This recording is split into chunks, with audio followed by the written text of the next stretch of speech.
The mansion that called to him. The sun had barely begun its descent over the city skyline, casting golden hues over the glass-paneled buildings, when Alexander Pierce leaned back in his leather office chair. His penthouse office, located in the heart of Madrid's financial district, overlooked the bustling city below, a world he had conquered through relentless ambition and an unwavering belief in his ability to turn any investment into a goldmine. At only 38, Alexander had built an empire from scratch. A self-made millionaire, he had an instinct for spotting hidden potential in places others overlooked. He could transform abandoned properties into luxury estates, forgotten businesses into thriving enterprises, and lost opportunities into generational wealth. To the world, he was a visionary, a man who saw what others couldn't. But despite his success, there was something missing. A hollow space in his life that no amount of wealth or accomplishments could fill.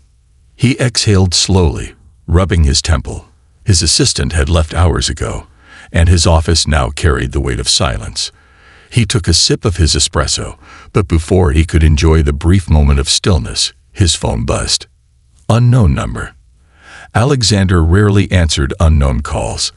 In his world, they were either reporters looking for an exclusive, ambitious realtors desperate to make a sale, or people hoping to pitch him their next million-dollar idea. He nearly ignored it, but something made him press accept. Alexander Pierce speaking. Mr. Pierce, a voice responded, slightly breathless with excitement. It's Daniel Moretti from Madrid Elite Realty. I believe I have something that might interest you. Alexander sighed. If this is another overpriced listing in the city, why? No, Daniel interrupted quickly. This one is different. A mansion. A forgotten jewel on the outskirts of Madrid, abandoned for decades. It's old, yes, but the structure, it's magnificent. It could be one of the greatest restoration projects in Spain. Alexander raised an eyebrow. A mansion. Yes, Daniel continued, his enthusiasm growing. 19th century architecture, grand columns, intricate details, a bit neglected, but nothing that can't be restored. With the right renovations, its value could skyrocket. Alexander drummed his fingers against his desk. Send me the details. Within seconds, an email notification appeared. He opened the file, and as soon as his eyes landed on the images, something shifted inside him. The mansion was breathtaking, even in its ruined state. Grand, yet eerie. Its tall, weathered facade bore the scars of time, yet its elegance refused to be buried beneath the dust and vines. It stood on a vast stretch of land, surrounded by overgrown gardens and tall iron gates that once guarded its secrets. He leaned forward, scanning the images carefully. The architecture was remarkable. Stone archways, intricate carvings, chandeliers that had once bathed its halls in golden light, now covered in cobwebs. This wasn't just an investment. It was history waiting to be revived. Something about the place stirred his curiosity. He couldn't explain it, but it called to him. Schedule a visit, Alexander said, his voice steady. I want to see it in person. The mansion in the shadows. 2 days later, Alexander found himself driving through a long, winding road surrounded by thick trees. The estate was far from the bustling city, nestled in a quiet and forgotten corner of Madrid's outskirts. As his luxury car approached the rusted iron gates, he saw it. The mansion stood in the distance, partially hidden by wild vegetation. It was even more striking in person. The way the sunlight hit its crumbling facade, the eerie silence that hung over the land. It was as if time had stopped here. Stepping out of his car, he took a deep breath, inhaling the scent of damp earth and aged stone. Daniel was already waiting for him near the entrance, beaming. What did I tell you? It's a masterpiece waiting to be restored. Alexander said nothing at first, merely studying the structure. The place had an undeniable presence, as if it had witnessed stories long forgotten. He could feel it in the air, the weight of the past. As they entered, the door creaked open, revealing a grand yet hauntingly empty interior. Dust particles floated in the rays of sunlight streaming through cracked windows. The ceilings stretched high, adorned with faded frescoes. Alexander ran his fingers over the marble staircase railing, its intricate design still intact beneath the grime. The floors beneath his polished shoes groaned with age. "The locals say this place is haunted." Daniel chuckled nervously. "Rumors, of course." Alexander arched an eyebrow. "Haunted." Daniel shrugged. "You know how small-town legends are. Stories about strange noises at night, shadows moving in the windows. Nothing verified." Alexander smirked. "Ideal and facts, not ghost stories." He continued his tour, walking through empty halls that had once been filled with life. There was something melancholic about the mansion, something unspoken lingering in its silence. Then, something caught his eye. On the second-floor windows, several latches were fastened from the inside. His brow furrowed. If this place had been abandoned for decades, who had locked those windows? Strange. He didn't mention it to Daniel. Instead, he moved further into the house, opening door after door, revealing old furniture draped in sheets, forgotten portraits hanging crookedly on the walls. Then he stepped into one particular room at the end of the hallway. The air here felt different, heavier. Inside, an iron-framed bed sat against the far wall, a blanket neatly folded at its edge. On the floor lay a small flashlight, discarded food wrappers, and a half-empty bottle of water. Alexander's pulse quickened. Someone had been here. Recently. He crouched down, inspecting the items. As he reached for the flashlight, he heard it. A faint noise from upstairs. Soft, almost imperceptible. Like footsteps. He froze, his heart pounding. Slowly, he rose to his feet and turned toward the attic staircase at the end of the hallway. The noise had come from there. He took a step forward, every instinct in his body warning him to turn back. But curiosity pushed him forward.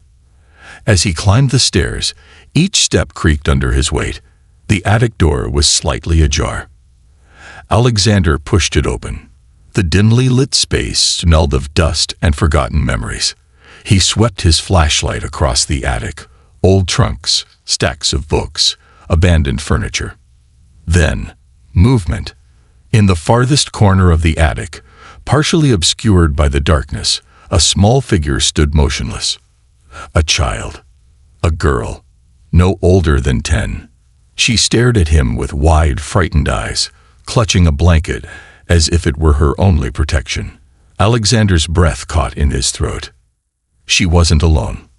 Tucked into the corner behind her was a baby, wrapped in that same blanket, fast asleep.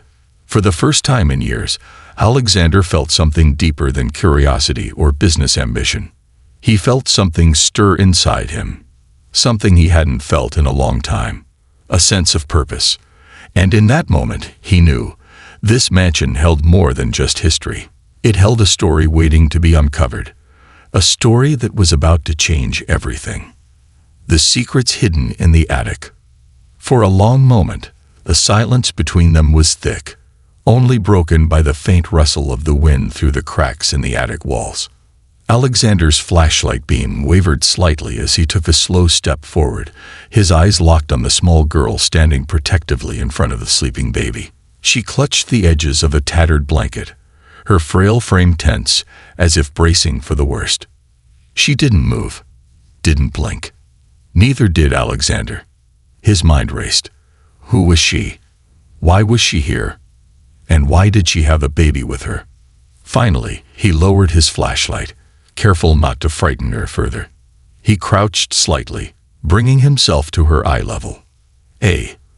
His voice was softer now, gentle, stripped of the commanding tone he usually carried in business meetings. "It's okay. I won't hurt you." The girl's lips pressed into a thin, untrusting line. Her big brown eyes darted toward the attic door, as if measuring her chances of escape. Alexander could see the fear in her gaze. She didn't trust him. Why would she?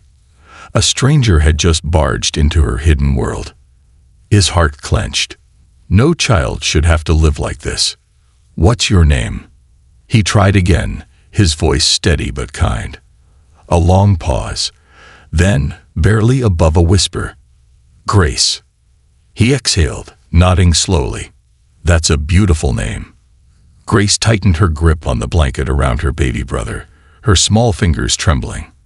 Alexander hesitated. He knew pushing her for answers would only make her retreat further into fear. Instead, he glanced down at the baby. His cheeks were round and soft, his tiny hands barely visible as they peeked from beneath the fabric. He was peacefully asleep, blissfully unaware of the weight of the world pressing down on his sister's small shoulders. "What about him?" Alexander asked gently. "What's his name?" Grace's chin lifted slightly, as if clinging to the last bit of courage she had left. "Ethan." Alexander's throat tightened. "Grace," he said carefully, "what are you and Ethan doing here? Where are your parents?" For the first time, her eyes flickered with something else, a deep, heartbreaking sadness. She turned away, blinking fast as if fighting against tears. "I don't know." The words were barely audible, but they hit Alexander harder than any business loss ever had. He ran a hand through his hair, exhaling slowly. He hadn't expected this when he stepped into the mansion. A real estate deal had suddenly turned into something much, much more. Finally, she nodded. Alexander exhaled in relief and gently helped her into the car before securing Ethan in the seat beside her. As he started the engine, he stole one last glance at the mansion in the rearview mirror, a dark, looming shadow against the night sky. A house full of unanswered questions. He had come here looking for an investment opportunity. Instead, he had found two children in desperate need of saving, and something told him this was only the beginning. The first meal in a long time. The drive back to Madrid was silent. Grace sat stiffly in the back seat, her wide eyes flicking between Ethan and the window, watching the city lights blur past. Alexander wanted to talk to her, to get her to open up, but he knew better than to push. The little girl had been in survival mode for too long. She needed time. Instead, he focused on one simple goal, getting them food. "Are you hungry?" he asked after a while. Grace hesitated, then nodded.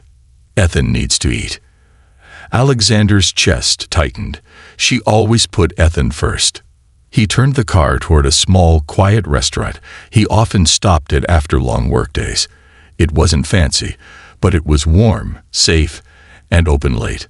As he pulled into the parking lot, he glanced at Grace. "Wait here. I'll bring food to the car." She nodded, shrinking back into her seat, still unsure of her surroundings.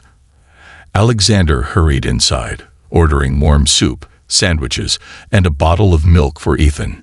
He wasn't sure what the baby could eat, but he figured milk was a safe start. When he returned to the car, Grace was still sitting stiffly, her arms wrapped protectively around Ethan, who had started stirring. "Here," Alexander said, handing her the bag. "Eat as much as you want." Grace carefully unwrapped a sandwich, but instead of eating first, she opened the bottle of milk and gently brought it to Ethan's lips.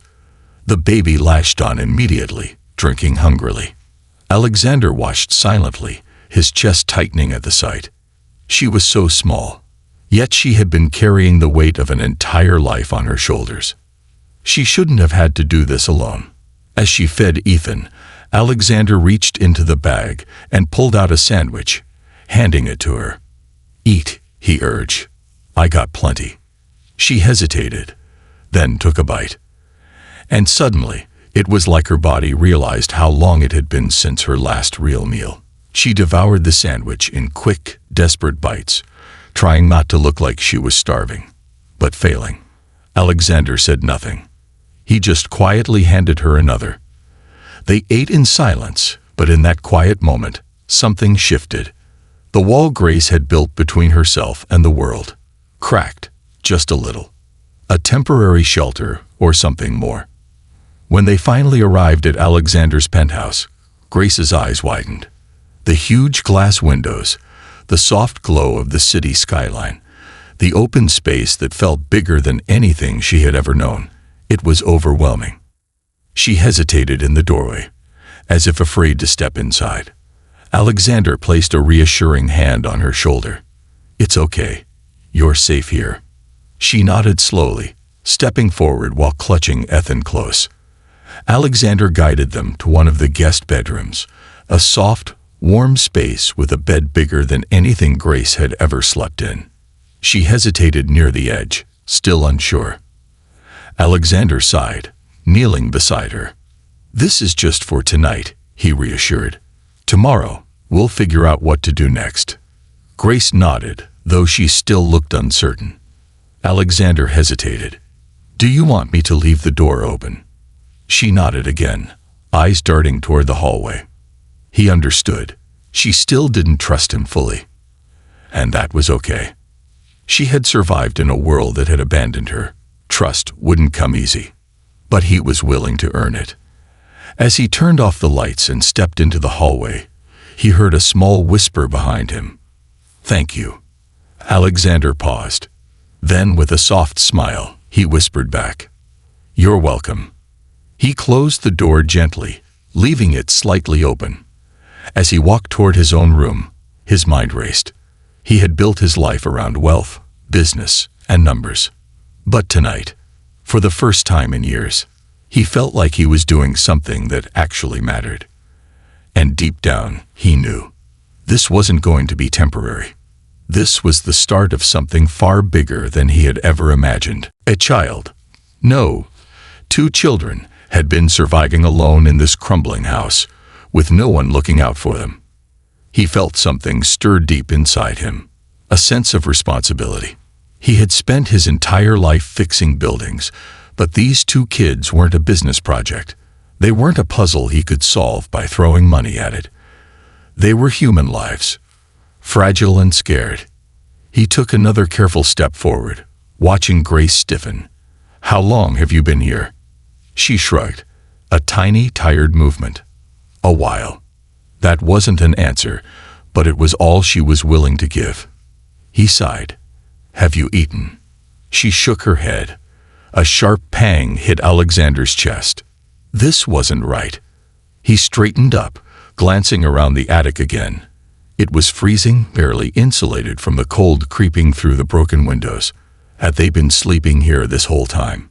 He swallowed the lump forming in his throat. "You can't stay here," he said, his voice firm but gentle. "It's not safe."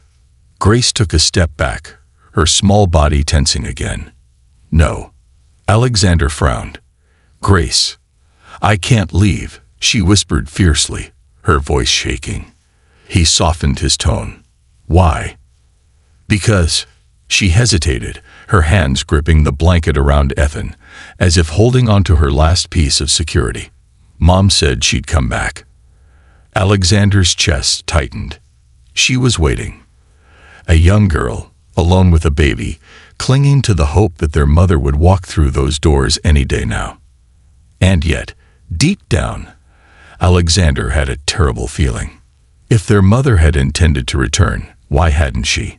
He inhaled sharply, keeping his expression calm. "When did she leave, Grace?" The little girl shook her head. "I don't know. Maybe weeks ago. Maybe longer." Alexander cursed under his breath. Weeks. His fingers curled into fists. This wasn't just a case of a mother running late. This was neglect.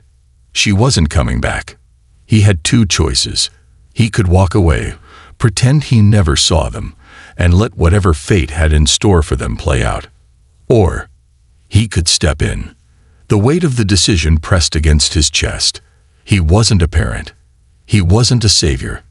He was a businessman, a man who had spent his life making calculated risks, turning failing investments into thriving assets. But these weren't assets. These were children. And he couldn't just leave them here. He exhaled. "Grace, listen to me." She flinched. "I know you're scared," he said, lowering his voice. "But I promise, I'm not here to hurt you. You and Ethan can't stay in this place. It's dangerous, it's cold, and you need food." Grace bit her lip. But what if Mom comes back? Alexander's heart ached for her hope, for the devastation she would feel when she realized her mother wasn't coming back.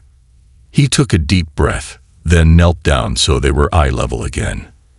"I don't know what happened to your mom," he admitted, "but I do know one thing. You and Ethan deserve to be safe. You deserve to be warm, and to have food, and a real bed to sleep in. And I can give you that." Her fingers clutched at the fabric of the blanket. She was wavering.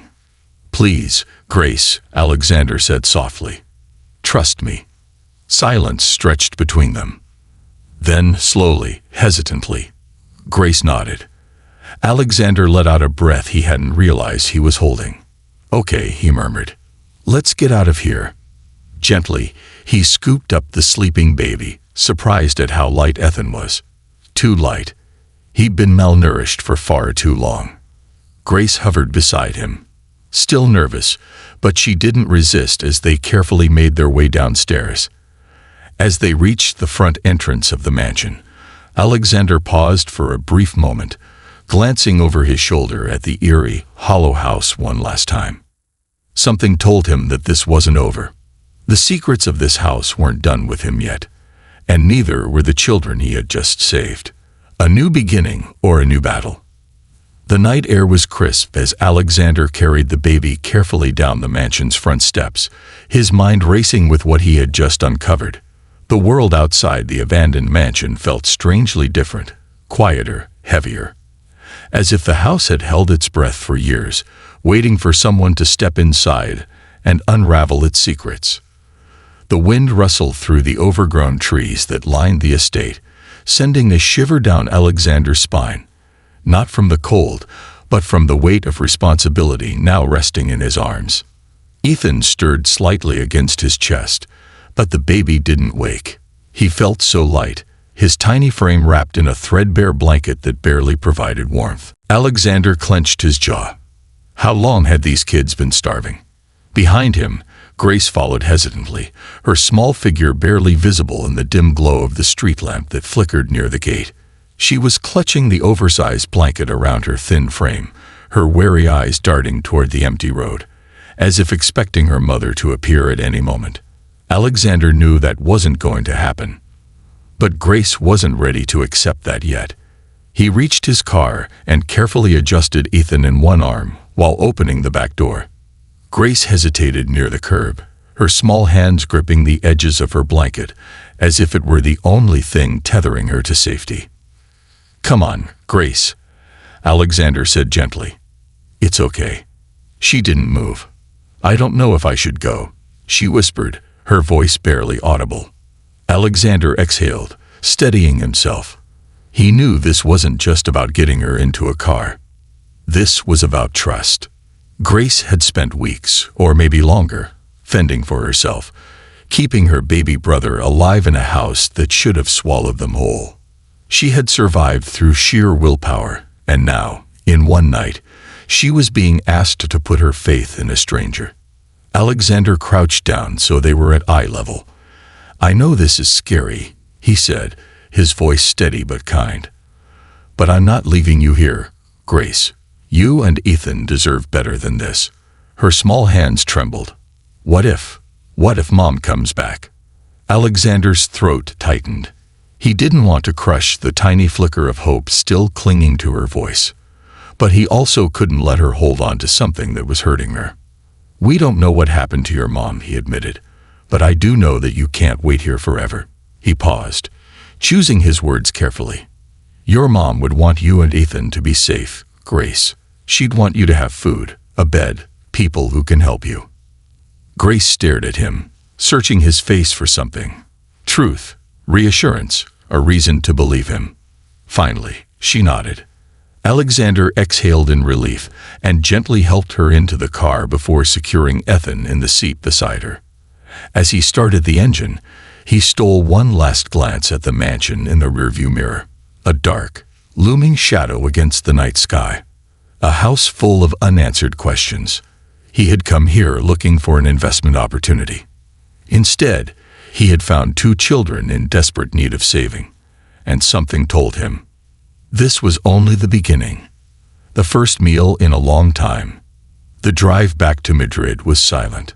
Grace sat stiffly in the back seat, her wide eyes flicking between Ethan and the window, watching the city lights blur past. Alexander wanted to talk to her, to get her to open up, but he knew better than to push. The little girl had been in survival mode for too long. She needed time. Instead, he focused on one simple goal: getting them food. "Are you hungry?" he asked after a while. Grace hesitated, then nodded. Ethan needs to eat. Alexander's chest tightened. She always put Ethan first. He turned the car toward a small, quiet restaurant he often stopped at after long workdays. It wasn't fancy, but it was warm, safe, and open late. As he pulled into the parking lot, he glanced at Grace. "Wait here. I'll bring food to the car." She nodded, shrinking back into her seat, still unsure of her surroundings. Alexander hurried inside, ordering warm soup, sandwiches, and a bottle of milk for Ethan. He wasn't sure what the baby could eat, but he figured milk was a safe start.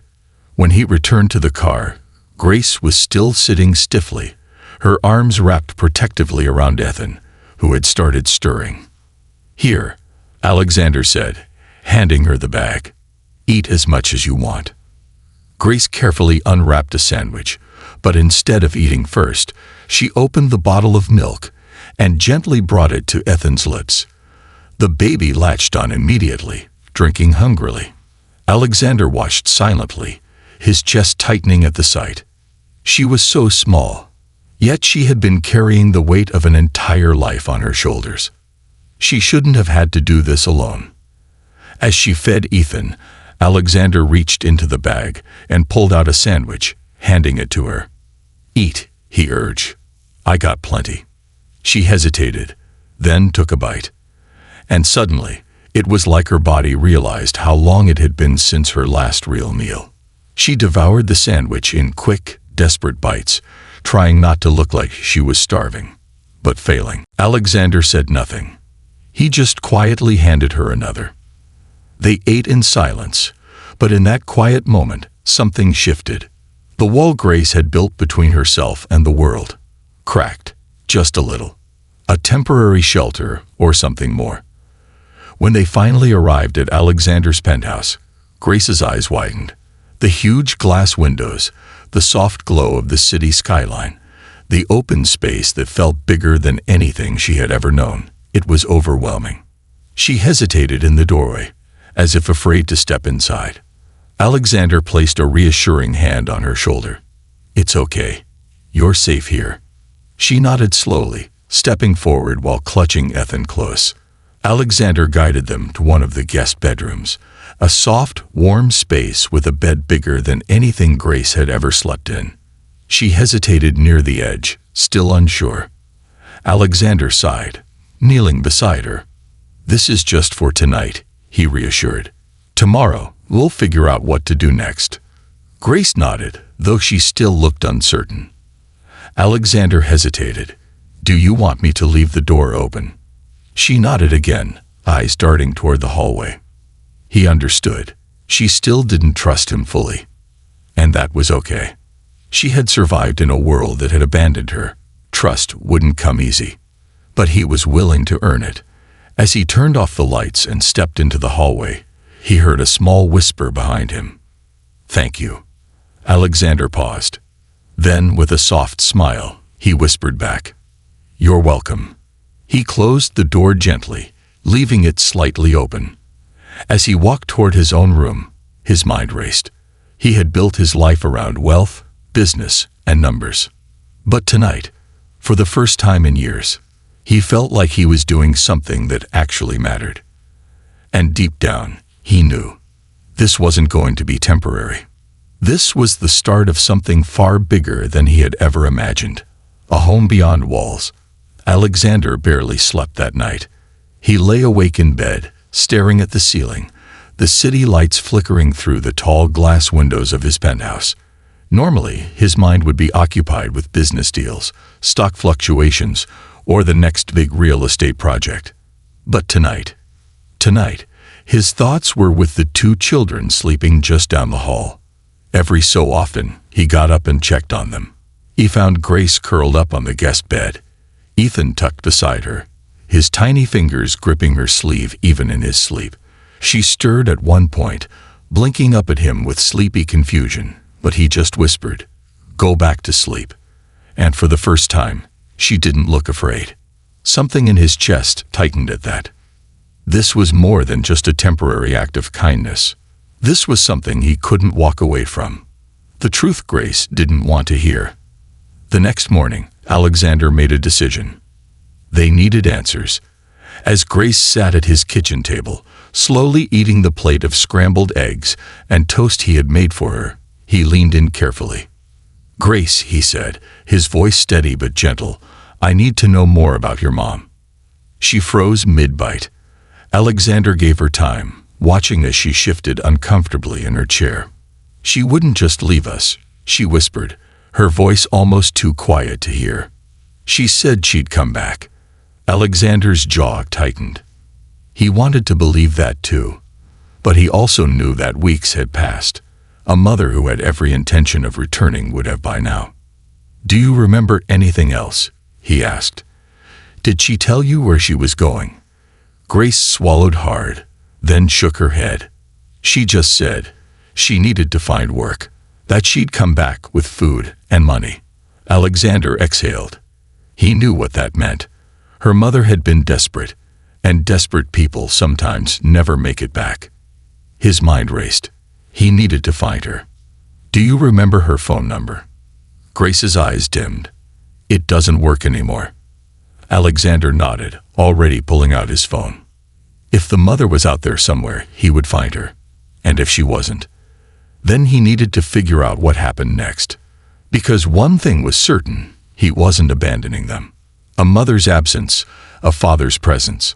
For the next few days, Alexander searched for any trace of Grace and Ethan's mother. He hired a private investigator, called shelters, checked hospital records. Nothing. It was like she had vanished. Every evening, Grace asked, "Did you find her?" And every evening, he had to shake his head. Until one night, when Grace stopped asking.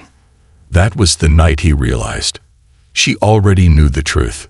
She was just waiting for someone else to say it out loud. The question Alexander never expected. One evening, as they sat on the couch watching an old animated movie, one of the first moments that actually felt normal, Grace suddenly turned to him.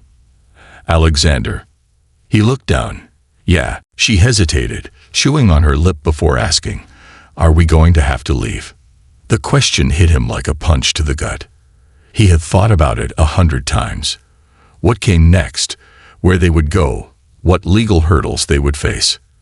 But hearing it from her, it made it real. "You don't have to worry about that," he said carefully. But Grace wasn't stupid. She had learned, far too early, that nothing in life was certain. "You don't have to keep us," she whispered, as if saying it first would make it hurt less. Alexander felt his chest tighten. "I know," he said softly, "but I want to." Her head snapped up, eyes wide. "You do?" He swallowed. "Yeah." For a long moment, she just stared at him, her expression unreadable. Then, slowly, she nodded, as if trying to accept something her heart had never let her believe before. That someone wanted her. That someone chose her. And for the first time, the little girl who had been surviving for so long let herself believe it. A new family, a new home. Months passed. Legally, the process was complicated, but Alexander had never backed down from a challenge. He had fought for billion-dollar properties, negotiated with the world's toughest business minds. He wasn't about to let a broken system stand in the way of doing what was right. And finally, after months of battles, hearings, and sleepless nights, it was done. He was officially Grace and Ethan's guardian. That night, as they stood outside his penthouse, looking out at the Madrid skyline, Grace asked something he hadn't expected. "Do we have to call you Alexander?" He looked down at her, raising an eyebrow. "What do you want to call me?" She hesitated, glancing at Ethan, who was clutching his tiny stuffed bear. Then softly, "Can I call you Dad?" Alexander's breath caught in his throat. For a long moment, he couldn't speak. He could only nod, his chest tight with emotions he had never let himself feel before. And when Grace smiled for the first time, really smiled, he knew. He had spent his life building houses. But for the first time, he had built a home. The mansion that changed everything. Years later, when people asked Alexander what his greatest achievement was, they expected him to say his wealth, his business empire, his real estate portfolio.